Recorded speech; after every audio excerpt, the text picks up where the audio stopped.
Real ലൈഫിൽ ജയൻചേട്ടന് ഈ പറഞ്ഞ പോലെ കിട്ടിയ ക്യാരക്ടേഴ്സ് കംപ്ലീറ്റ് വില്ലനും നെഗറ്റീവ് ദേഷ്യം ഇതൊന്നും അല്ല ജയൻചേട്ടൻ. ഞാൻ ദേഷ്യപ്പെടാറില്ല, അറിയാമല്ലോ. ഞാൻ ഇതുവരെ കണ്ടിട്ടില്ല. ഞാൻ സിനിമയിൽ ഇന്ന് വരെ ഞാൻ ദുഃഖിക്കുന്ന ഒന്നും ഉണ്ടാവാറില്ല. പക്ഷെ ഞാൻ ചിലപ്പം വളരെ നിസ്സാര കാര്യങ്ങൾക്ക് ഞാൻ വല്ലാണ്ട് വിഷമിക്കാറുണ്ട്. ദേഷ്യം എനിക്ക് വരും എപ്പോഴാന്ന് വെച്ചാൽ, ഇപ്പം നമ്മൾ നല്ല സുഹൃത്തുക്കളാണ്, ഒരു ചെറിയ തെറ്റ് ചെയ്തെന്ന് വെച്ചോ, എനിക്ക് ദേഷ്യം വരും. എനിക്ക് ഒരു പരിചയമില്ലാത്തവൻ എൻ്റെ തലക്കെട്ട് അടിച്ചിട്ട് പോയാലും ഞാൻ മിണ്ടത്തില്ല. അവിടുന്ന് ഞങ്ങൾ സ്കൾക്ക് ചെയ്ത് പോകാന്നുള്ളതാണ്. കാരണം എനിക്ക് പരിചയമില്ലാത്തവനുമായിട്ട് എനിക്ക് ചൂടാകാൻ എനിക്ക് പറ്റും. ഏറ്റവും എൻ്റെ കൂടെ നടക്കുന്നവർക്കാണ് എന്നെ കൊണ്ട് ഉപദ്രവമുള്ളത്. എൻ്റെ ഭാര്യക്കായാലും എൻ്റെ കൂട്ടുകാർ, ഇമ്മീഡിയറ്റ് എൻ്റെ നല്ല തിക് ഫ്രണ്ട്സ് ഉണ്ടല്ലോ, അവരൊക്കെ പറയും സാധനത്തിൻ്റെ കൂടെ ജീവിക്കാൻ വലിയ പാടാണ്. കാര്യം വില്ലി വൈറ്റ് ടൂത്ത് പേസ്റ്റ് മറക്കണ്ട, brush before bed with Willy White toothpaste. ആവശ്യമില്ലാതെ അവരോട്ട് വഴക്കിടും. പരിചയമില്ലാത്തവരുമായിട്ട് നമ്മൾ വഴക്കിടാൻ പോകത്തില്ല. അതാ സ്നേഹം കൊണ്ടല്ലേ? ആയിരിക്കാം, അതായിരിക്കാം. ആ ഒരു ഡെപ്ത് കൊണ്ടല്ലേ ആ ഒരു വഴക്ക് വരുന്നേ. അല്ലെ അത് വരികയല്ലോ, നീ അതിന്റെ പാടായി എന്നെ എവിടെയെങ്കിലും കാണിച്ചു. അങ്ങനെയല്ലേ നമ്മൾ ചിന്തിക്കത്തുള്ളൂ. ശരിക്കും ജയൻചേട്ടാ, ശരിക്കും ആദ്യം പറഞ്ഞായിരുന്നു എൻ്റെ അടുത്ത് കോളേജ് ടൈംസിലേ ഇഷ്ടമായിരുന്നു ഫിലിം, അതോ സിനിമയോടൊരു ക്രേസ്, അതുകൊണ്ടാണോ ഈ നാടകം അങ്ങനെയൊക്കെ ഉണ്ടായിരുന്ന ബാക്ക്ഗ്രൗണ്ട്? ഞാൻ ആക്ച്വലി ഞാൻ ഈ സ്കൂളിൽ പഠിക്കുമ്പം അവിടുത്തെ സ്കൂൾ നാടകങ്ങൾ ഒക്കെ ചെയ്തിട്ടുണ്ട്.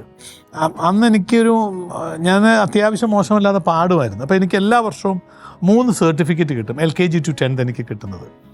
അപ്പോൾ അത് ഒന്ന് ലൈറ്റ് മ്യൂസിക്കിനാണ്, ഒന്ന് ഹിന്ദി റെസിറ്റേഷനാണ്, ഒന്ന് ഫാൻസി ഡ്രസ്സിനാണ്. ഐ തിങ്ക് ആ fancy dress has been the inspiring force.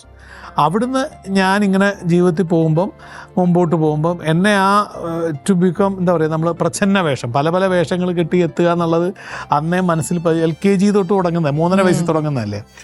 ആ ക്രേസാണ് നമ്മളെ സിനിമയിലോട്ട് എത്തിച്ചത്. LKG എന്നൊക്കെ പറയുമ്പോൾ നമുക്കൊരു തിരിച്ചറിവ് പോലും ഇല്ലാത്ത സമയം. അതെ, ശരിയായിരിക്കാം. ഞാനത് തിരിച്ച് ചിന്തിച്ചിട്ടില്ല. കാരണം അച്ഛനും അമ്മയും നന്നായിട്ട് പാടുമായിരുന്നു. അച്ഛൻ നന്നായിട്ട് പാടുമായിരുന്നു. അമ്മയും നന്നായിട്ട് ഇപ്പോഴും പാടും. ജയൻചേട്ടൻ നന്നായി പാടാറിയോന്നോ? ഞാൻ പാടും, പക്ഷെ കേൾക്കുന്നവര് പാടുപെടും. ഞാൻ പാടുപെടൂല. ജയൻചേട്ടൻ നന്നായി പാടും എന്നറിയാം. ജയൻചേട്ടാ ഒന്ന് പറയണം.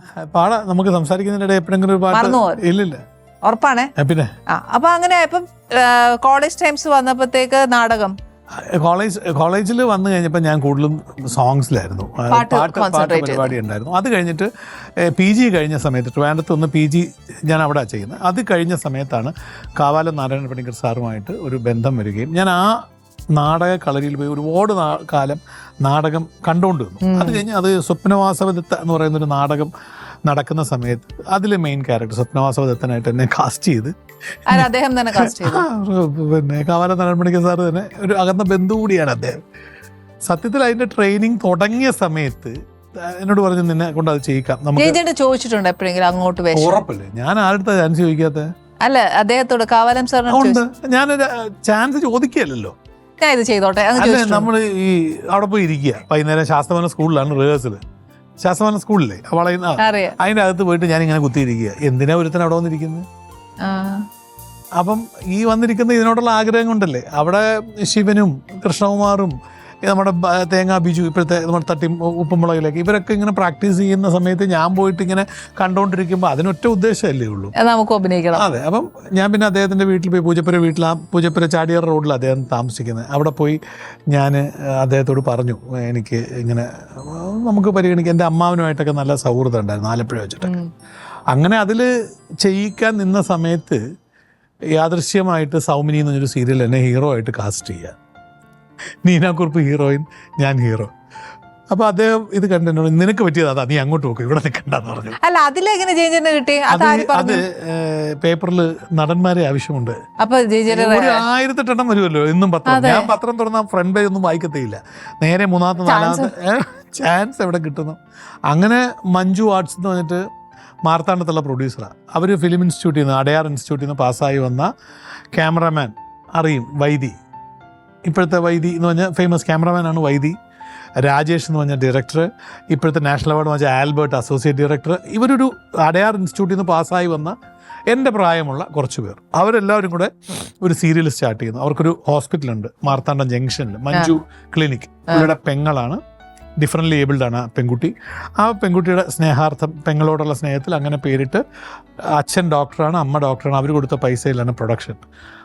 അതിൽ ഞാൻ ആദ്യമായിട്ട് അഭിനയിക്കുകയാണ്. പിന്നെ ഇങ്ങനെ തുടങ്ങി പരിപാടികൾ. അസിസ്റ്റന്റ് ഡയറക്ടറായി. ഭയങ്കര ഹാപ്പി ആയിരുന്നില്ല happiest man in the world. പിന്നെ അതിനകത്ത് എനിക്ക് ഇപ്പോഴും ഓർമ്മയുണ്ട്, അന്ന് നീന കുറുപ്പ് ഭയങ്കര സൂപ്പർ സ്റ്റാർ, മിനി സ്ക്രീനിലെ സൂപ്പർ സ്റ്റാർ. നീന കുറുപ്പാ ഭാര്യ. അപ്പൊ ഞാൻ പോയി ഇങ്ങനെ നീന കുറുപ്പിന് തൊടാനൊക്കെ പേടിയാ. First scene director. അപ്പൊ ഞാൻ അതിനകത്ത് ഒരു 9 വർഷം ഗൾഫിൽ നിന്നിട്ട് ഭാര്യയെ കാണാൻ തിരിച്ചു വരുന്ന ഭർത്താവിന്റെ റോളാണ്. വന്ന് കണ്ടു കഴിയുമ്പോൾ എന്തൊക്കെ വികാരങ്ങൾ മുഖത്ത് വരണോ അതൊക്കെ വരണം. അത് കഴിയുമ്പം പുള്ളി അവർ ഈ അടയാർ ഇൻസ്റ്റിറ്റ്യൂട്ടിൽ നിന്ന് പാസ്സായതല്ലേ, സിനിമ അവരുടെ മനസ്സിൽ, സീരിയലൊന്നും അല്ല. എന്നോട് പറഞ്ഞു റൗണ്ട് റോൾ ഇട്ടിട്ട് പറഞ്ഞു നടുക്ക് വന്നിട്ട് കെട്ടിപ്പിടിക്കണം. ഞങ്ങളിങ്ങനെ കടകളാന്ന് ചുറ്റും പോയിക്കൊണ്ടിരിക്കും. എല്ലാവരെയും ക്ലിയർ ചെയ്തു. എനിക്കാണ് പൂക്കിൽ പറക്കുന്ന പോലെ. ഇത് കഴിഞ്ഞിട്ടൊരു സീനുണ്ട്, കട്ടിലയിൽ ഇരുന്നിട്ട് ഇങ്ങനെ കൈ ഞങ്ങളെ ഇങ്ങനെ കൈ ഇങ്ങനെ തൊടുന്നത്. അപ്പോൾ ഒരു കൈ നീന ഗ്രൂപ്പിന്റെ ഇങ്ങനെ വരിക, ഇത് ഒരുപാട് ടേക്ക് പോയോ? ഒരുപാട് ടേക്കല്ല, കുറെ തെറിയും കേട്ടോ. അങ്ങനെ വായിന്ന് രാജേഷിന്റെ വായിന്ന് എന്തോന്ന് what are you doing, Tamil കലർന്ന് ഇംഗ്ലീഷാ. അപ്പൊ പേടിയല്ലേ ചേഞ്ചേട്ടാ?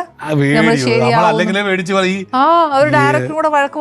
അതിന്റെ വിഷയം എന്താണെന്നറിയോ, എനിക്ക് തോന്നുന്നു ഇന്നത്തെ ജനറേഷൻ ഒന്നും അത്ര, നമ്മൾ ഒരുപാട് ആഗ്രഹിച്ച്, ഒരുപാട് ചാൻസ് ചോദിച്ചു, ഒരുപാട് തെണ്ടി തിരിഞ്ഞ് എന്റെ ജീവിതത്തിൽ തെണ്ടാനുള്ള യോഗം ഉണ്ടെന്ന് ഞാൻ പറയും. ചാൻസിന് വേണ്ടി തെണ്ടിയതാ. ഇതെല്ലാം കഴിഞ്ഞൊരു വേഷം കിട്ടുമ്പോൾ നമ്മൾ ഭയങ്കര ഓവർ എക്സൈറ്റഡ്. അപ്പൊ അവിടെ ചെല്ലുന്ന സമയത്ത് നമുക്ക് തെറ്റരുതെന്നുള്ള കോൺഷ്യസ്നസ് ഉണ്ട്. പക്ഷേ ആ കുഴപ്പമാണ്.